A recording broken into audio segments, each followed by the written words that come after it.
తెలంగాణ బీజేపీకి కొత్త బాస్ రాబోతున్నారు. టీబీజేపీ చీఫ్ ఎన్నికకు ఆదివారం నోటిఫికేషన్ రానుండగా సోమవారం నామినేషన్లు జూలై 1న ఎన్నిక నిర్వహిస్తారు. పార్టీ చీఫ్ రేసులో ఎంపీలు ఈటెల రాజేందర్, ధర్మపురి అరవింద్, రఘునందన్ రావు, మాజీ ఎమ్మెల్సీ రామచంద్రరావు, చింతల రామచంద్రారెడ్డి, మురళీధర్ రావు పేర్లు వినిపిస్తున్నాయి. ఇక మహిళా కోటాలో ఎంపీ డీకే అరుణ కూడా ప్రయత్నాలు చేస్తున్నారు. సామాజిక వర్గం, రాష్ట్రీయ స్వయం సేవక్ సంఘ్ మద్దతు ఉన్న నేతకి అవకాశం ఉంటుందనే చర్చ సాగుతోంది. తెలంగాణ బీజేపీ చీఫ్ కు నామినేషన్ల రోజే కేంద్ర మంత్రి అమిత్ షా నిజామాబాద్ వస్తుండడం కమలం పార్టీలో ఆసక్తిగా మారింది. బీజేపీ పగ్గాలు ఎవరికి దక్కుతాయన్నది ఉత్కంఠ రేపుతోంది. సార్, ఎట్టకేలకు తెలంగాణ బీజేపీకి కొత్త చీఫ్ రాబోతున్నారు. చాలా కాలంగా ఉత్కంఠ కంటిన్యూ అవుతుంది. ఎవరు చీఫ్ కాబోతున్నారని, ఎవరు అయ్యే ఛాన్సెస్ ఉన్నాయనుకోవచ్చు సార్? ఒకటి నాకేమనిపిస్తుంది అంటే బీసీ సామాజిక వర్గానికి అధ్యక్ష పదవి ఇవ్వడం దాదాపు ఖాయం అనిపిస్తుంది. ఒకటి బీసీ, రెండవది ఎంపీల్లో ఎవరో ఒకళ్ళకి ఇస్తారని అనిపిస్తుంది మోస్ట్లీ. సో ఒకటి ఎన్నాళ్లకు అంటే ఎందుకంటే 8 పార్లమెంట్ సీట్లు వచ్చాయి భారతీయ జనతా పార్టీకి. పోయిన జూన్ 4వ తేదీ రిజల్ట్ వచ్చింది. ఇవాళ జూన్ 28 అయింది. సంవత్సరం దాటింది. ఈవెన్ కిషన్ రెడ్డి అపాయింట్ అయ్యి 2 సంవత్సరాలు అయింది. జూలై 4న బండి సంజయ్ రాజీనామా చేస్తే ఎప్పుడు 2023లో కిషన్ రెడ్డిని అపాయింట్ చేశారు.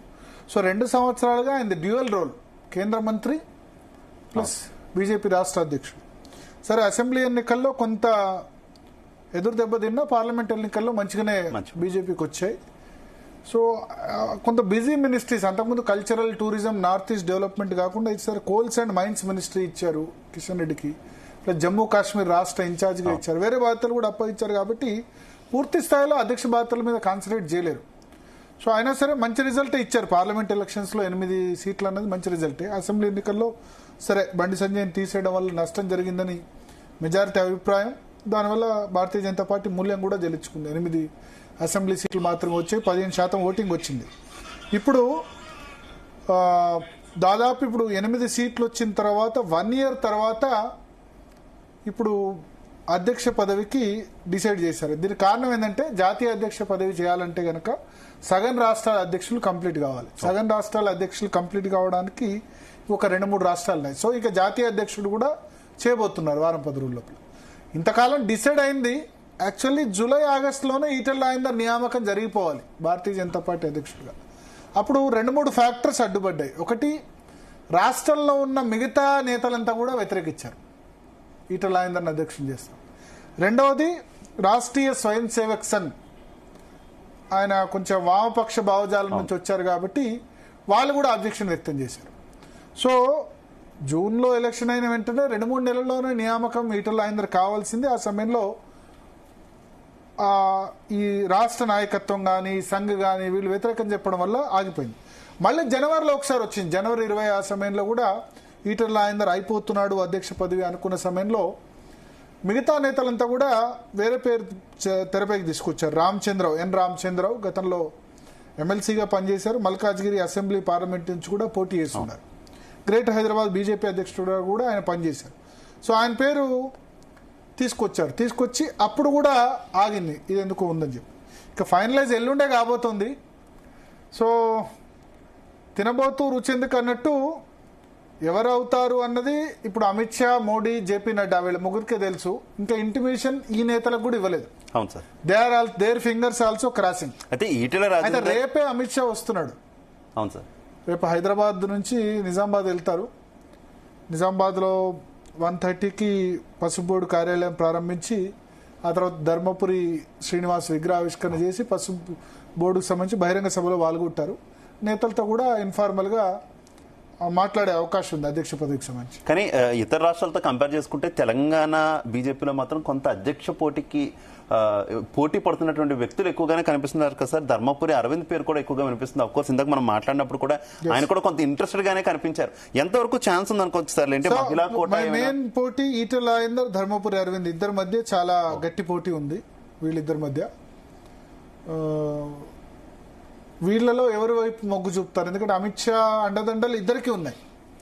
ఈటెల రాజేందర్ అమిత్ షాకు మీకు తెలుసు ఆ సమయంలో బండి సంజయ్ తప్పించి రాష్ట్ర అధ్యక్షుని చేయలేదు ఆ సమయంలో. ఎందుకంటే ఆయనకి అప్పుడు పార్టీలో జాయిన్ 2 years అయింది. పార్టీకి సంబంధించి పూర్తిగా జనరల్ గా పార్టీ అధ్యక్ష పదవిని సంఘ్ బ్యాక్గ్రౌండ్ ఉన్న వాళ్ళకి ఇస్తారు జనరల్ గా. ఎందుకంటే ఇవన్నీ వింగ్స్ ఇవన్నీ కూడా తెలవాలి, సంస్థాగత నిర్మాణం కాబట్టి.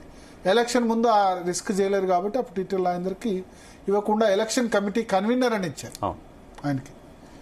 సో ఇప్పుడు కొంత ఆయన మల్కాజ్గిరి పార్లమెంట్ కూడా గెలిచారు కాబట్టి కన్సిడర్ చేస్తున్నారు. అదే సమయంలో ధర్మపురి అరవింద్ కూడా అంతే సన్నిహితుడు అమిత్ షాకి.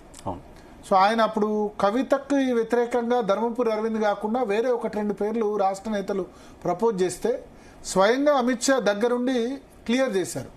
ప్లస్ ఎలక్షన్ రిజల్ట్స్ కూడా వస్తున్నప్పుడు ధర్మపురి అరవింద్ పేరు అక్కడ కవిత మీద గెలుస్తుంది అన్నప్పుడు నేషనల్ హెడ్ క్వార్టర్లో మిగతా మీడియా ప్రతినిధులు ఉన్నప్పుడు మేరా క్యాండిడేట్ జీత్ రే అని కూడా ఆయన అమిత్ షా మిగతా వాళ్ళతో చెప్పారు. కేసీఆర్ డాక్టర్ మీద గెలుస్తున్నారని చెప్పి 2019 మాట చెప్తున్నాడు.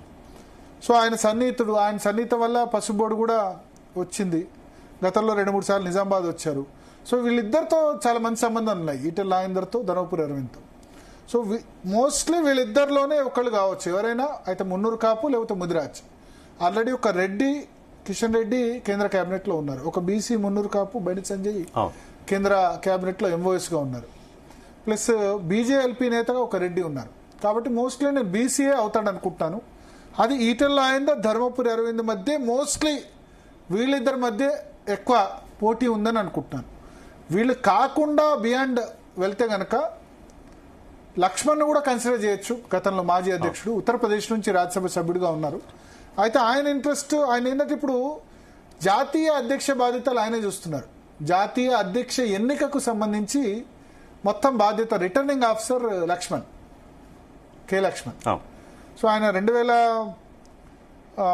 మొన్న బండి సంజయ్ అధ్యక్షుడు అయినంత వరకు కూడా ఆయనే అధ్యక్షుడిగా ఉండే, 2021 వరకు కూడా ఉత్తరప్రదేశ్ నుంచి రాజ్యసభ సభ్యుడిగా ఉన్నారు. ఆయన మొగ్గు కేంద్ర కేబినెట్ మీద కనిపిస్తుంది. కేంద్ర కేబినెట్ లో తనను తీసుకోవాలి, ఎందుకంటే క్వాలిఫైడ్ ఎంఎస్సీ ఫిజిక్స్ చదివారు ఆయన, క్వాలిఫైడ్ పర్సన్ ఎడ్యుకేషనల్లీ.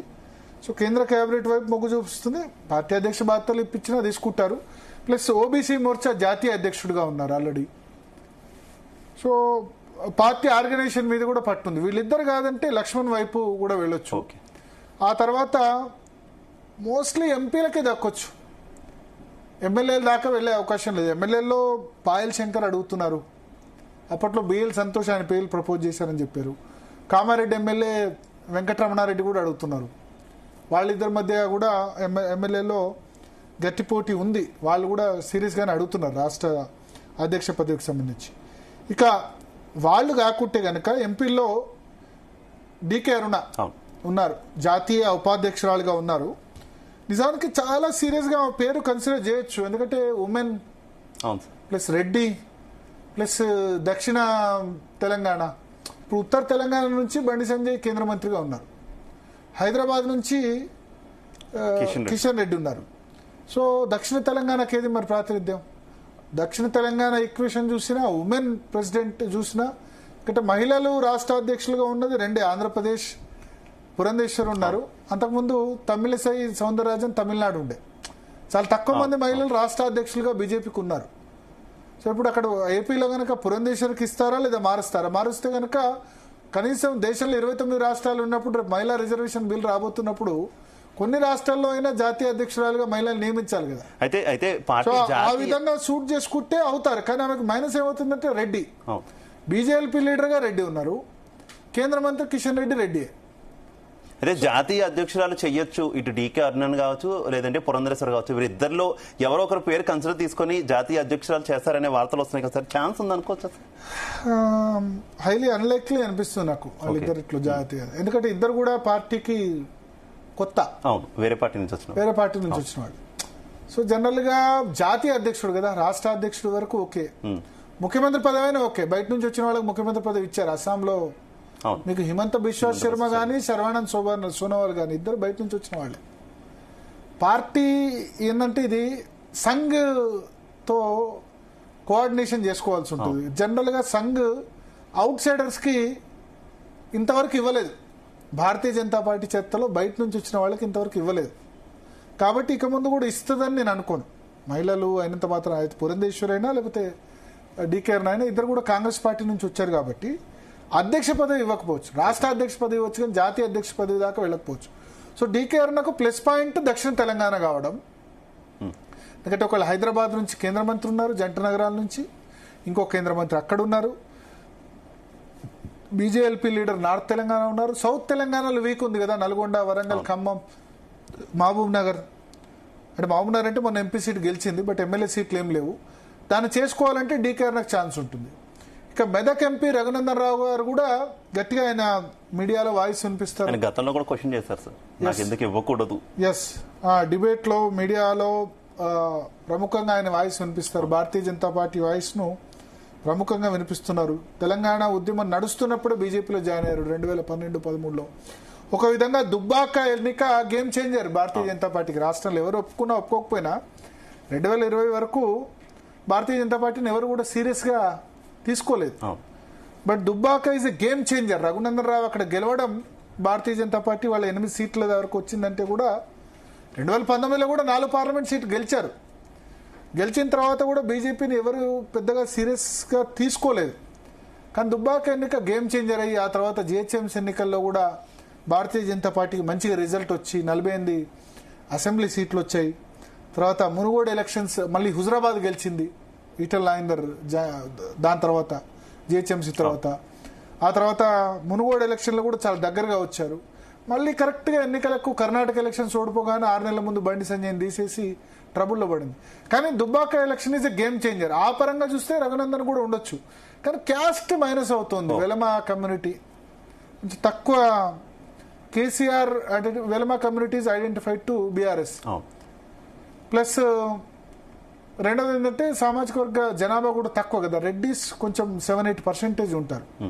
అది మైనస్ అవుతుంది. ఎప్పుడు రఘునందన్ రావు కూడా అంటారు, నేను వెలమ కులంలో పుట్టడమే చేసిన తప్ప, నా టాలెంట్ని బట్టి ఇవ్వాలి కదా. నేనైతే మీడియాలో ప్రముఖంగా వాయిస్ వినిపించాను, దుబ్బాక గేమ్ చేంజర్, నాకు అవకాశం ఇవ్వాలి కదా. ఆయనకు బిఎల్ సంతోష్ సానుకూలంగా ఉంటారు, మంత్రి శ్రీనివాస్ కూడా సానుకూలంగా ఉంటారు. సో ఆయన కూడా ప్రయత్నం చేస్తున్నారు.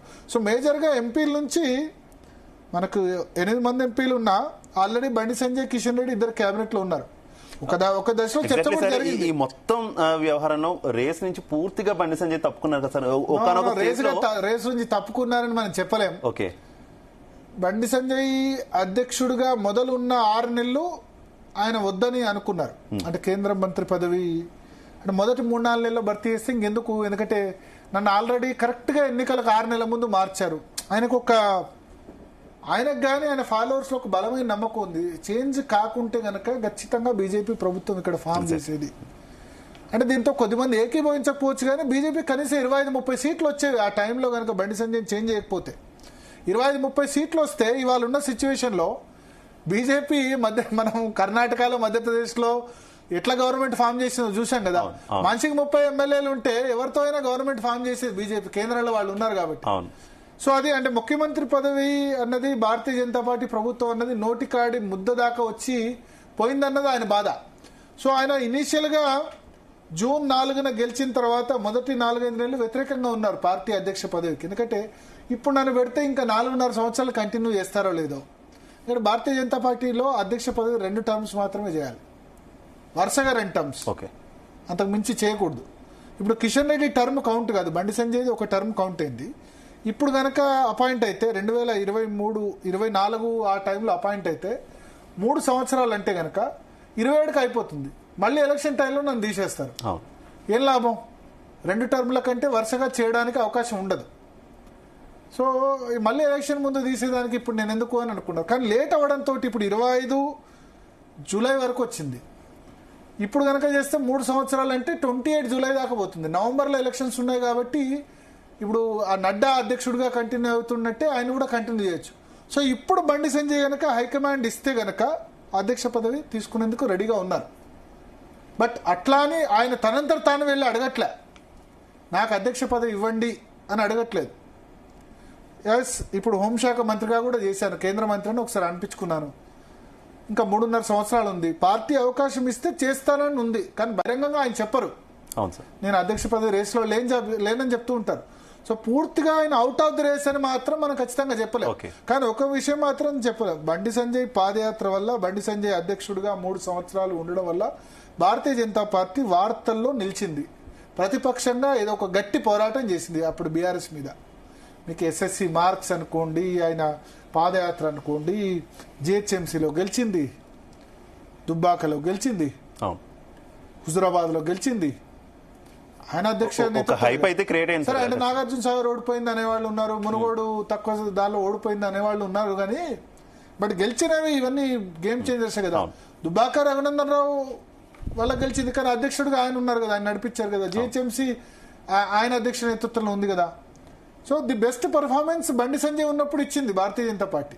అట్లానే కిషన్ రెడ్డి ఉన్నప్పుడు కూడా ఇప్పుడు 8 ఎంపీ సీట్లు అధ్యక్షుడిగా ఉన్నప్పుడు రావడం కూడా పెద్ద దాన్ని కాదని. కానీ కిషన్ రెడ్డికి ఆల్రెడీ ఒక రోల్ ఉంది, రెస్పాన్సిబిలిటీ ఉంది. సో మీరు అన్నట్టు బండి సంజయ్ ని పూర్తిగా ఇప్పుడు అసలు లేడీగా ఆయన అధ్యక్ష రేసులో అని చెప్పలేం. Still Bandi Sanjay is in race, okay, dark horse. కాకపోతే ఇప్పుడు ఆయనకు ఆల్రెడీ ఒక పదవి ఉంది కాబట్టి మనం కౌంట్ చేయట్లేదు. ఈటల రాజేందర్ వర్సెస్ రఘునందన్ అని మనం చెప్తున్నాం. So Bandi Sanjay still in the race. నేను అంటాను ఏంటంటే బీసీ ఎంపీ బ్యాక్వర్డ్ క్యాస్ట్ నుంచి అధ్యక్ష పదవి ఉండొచ్చు, ఎంపీగా ఉన్న వ్యక్తిని చేయొచ్చు. ఉన్నారు ఇప్పుడు ఎమ్మెల్యేలుగా పాయల్ శంకర్, వెంకటరమణారెడ్డి ఆశిస్తున్నారు. మన కామారెడ్డి ఎమ్మెల్యే రేవంత్ రెడ్డిని ఓడిచ్చారు, కేసీఆర్ ఓడిచ్చారు. ఆదిలాబాద్ ఎమ్మెల్యే పాయల్ శంకర్ కూడా బీసీ. అప్పట్లో జనవరిలో ఆయన పేరు చాలా గట్టిగా వచ్చింది. బిఎల్ సంతోష్ జీ కూడా ఆయన పేరు చాలా పరిశీలించారు. బట్ చూడాలి, నా ఉద్దేశంలో అయితే ఎక్కువ ఛాన్స్ బీసీ ఎంపీ ఈ అవకాశం ఉంటుంది.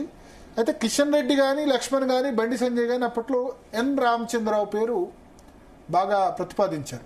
Advocate, Bharatiya Janata party loyalist, ఎమ్మెల్సీగా ఉన్నారు, మల్కాజ్గిరి ఎంపీగా, తర్వాత ఎమ్మెల్యేగా అన్ని కూడా పోటీ చేశారు.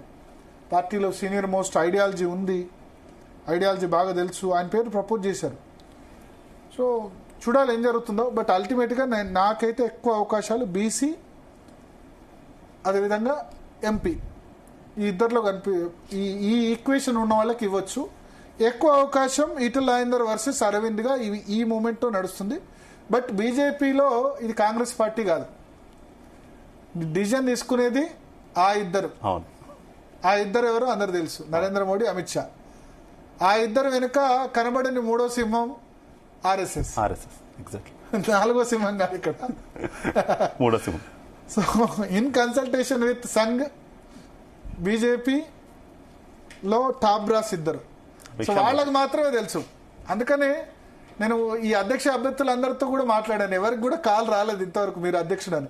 కాకపోతే వాళ్ళు కూడా ఏం చెప్తున్నారంటే, మా దానిలో మీకు తెలుసు కదా, ఎల్లుండి నామినేషన్ కదా, రేపు రాత్రి చెప్తారు నువ్వు నామినేషన్ వేయమని చెప్పి. నామినేషన్ అంటే ఒకళ్ళే వేయబోతున్నారు. నామినేషన్ అంటే ఏకగ్రీవమే అయిపోతుంది, ఇంకా దర్ ఇస్ నో డౌట్. ఇది ఈ నామినేషన్ అన్నది ఫార్మాలిటీ. సో బహుశా రేపు రాత్రి, ఇప్పుడు అమిత్ షా వస్తున్నారు కాబట్టి రేపు సభకు ముందు ఎవరికి చెప్పరు, రేపు రాత్రి ఆ క్యాండిడేట్కి చెప్పేస్తారు. రేపు రాత్రి వరకు డిసైడ్ అయిపోద్ది మీరు రేపు నామినేషన్ చెప్పి. సో రేపు రాత్రి వరకు మనకు కూడా క్లారిటీ వచ్చేస్తుంది. ఎల్లుండి నామినేషన్ వేయడం అన్నది అందరు నేతలు వచ్చి ఆయనకి ఆయన తరపున నామినేషన్ సీట్లు ఇవ్వడమే. ఇప్పటికీ ఆ క్యాండిడేట్ కి ఎవరు అధ్యక్షులు అవుతున్నారన్నది వాళ్ళకు కూడా ఇప్పటికీ చెప్పలేదు. అది నరేంద్ర మోడీ, అమిత్ షా దగ్గరే ఉంది. రేపు అయిపోగానే సభ అయిపోగానే, నిజామాబాద్ సభ అయిపోగానే ఆ క్యాండిడేట్ చెప్తారు, మిగతా రాష్ట్ర అగ్రనేతలందరికీ కూడా చెప్తారు. రేపు అమిత్ షా వచ్చినప్పుడు ఎట్లా వస్తున్నారు కాబట్టి ఎవరు అధ్యక్షుడు అయితే బాగుంటుందని ఒక మాట తీసుకొని మేము నిర్ణయిస్తాం, ఫార్మాలిటీగా మేము సెంట్రల్ పార్టీ నిర్ణయిస్తామని కూడా చెప్పేందుకు ఆస్కారం ఉంటుంది.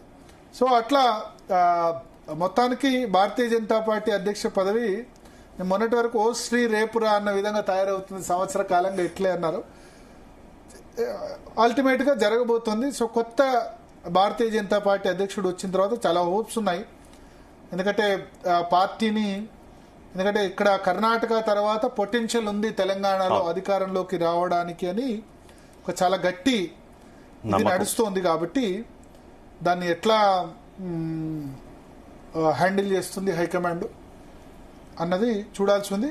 సో నా దృష్టిలో అయితే బీసీ, ఎంపీ, బ్యాక్వర్డ్ క్యాస్ట్ నుంచే అధ్యక్ష పదవి ఉండబోతుంది, ఎంపీ ఉండబోతుంది. ఇక బీసీ కాకుంటే గనక డీకే అరుణ దక్షిణ తెలంగాణ కోట అయితే, రఘునందన్ రావు అప్పర్ క్యాస్ట్ నుంచి అయితే గనక డీకే అరుణ, రఘునందన్ రావు ఉన్నారు. డార్క్ హార్స్ బండి సంజయ్ అనుకుంటే బండి సంజయ్ని కూడా తీసుకొని రావచ్చు. బట్ ప్రధాన పోటీ ఇప్పుడైతే ఈటల రాజేందర్ వర్సెస్ అరవింద్ అన్నట్టుగా నడుస్తుంది. రైట్. చూడాలి ఏం జరుగుతుందో. రేపు ఈ టైం వరకల్లా క్లారిటీ వచ్చేస్తుంది, మరి కొత్త అధ్యక్షుడు ఎవరైనా తెలిసిపోతుంది. Exactly sir. Right sir. Thank you so much sir. Thanks for the analysis. ఇది వాటి DNA. Keep watching Zee Telugu news.